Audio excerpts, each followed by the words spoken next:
Can you legally sell a house with the tenant still in place? Well, the short answer is yes, but in California, it's not as simple as listing the property and then scheduling the showings. In this video, I'm going to walk you through the lease transfer, notice requirements, and then the tenant rights on how to position your property for sale without creating legal risk.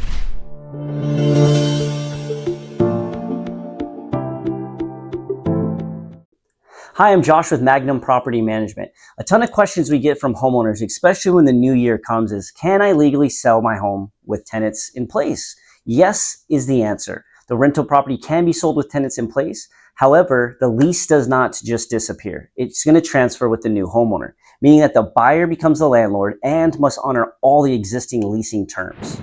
A couple things you have to consider is if your tenant's on a fixed term or a month-to-month lease. If your tenant's on the fixed term lease and it's ending in several months, then the buyer has to inherit that agreement. This actually can be attractive for some investors that are looking for immediate income. For the month-to-month tenants, you have to give proper notice. And in California, it could be a 30 or a 60-day notice, depending on the occupancy length. Be sure to factor in the rent control and then the just cause. So under AB 1482, there's some local ordinances that's removing the tenant. It requires what we call just cause. If the buyer intends to occupy the property, there's specific notice and relocation requirements that they may apply. This is where some sellers will make mistakes. Be sure to be educated about where you're at in these.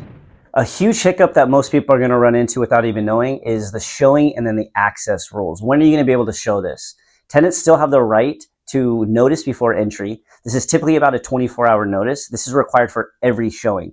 Maintaining cooperation is crucial in protecting the property condition. And some practical tips here, just offer some showing windows, maintain clear communication, and it's highly advised to keep property management while you're doing the sale. And the very last thing I like to talk about is strategy. You need to be strategic when you're going into these. So the pros of selling with the tenant, it's immediate rental income for the buyer. There's no vacancy loss, and it attracts investors that want to buy. The cons, though, harder staging, limited showing flexibility, and it can reduce the buyer pool.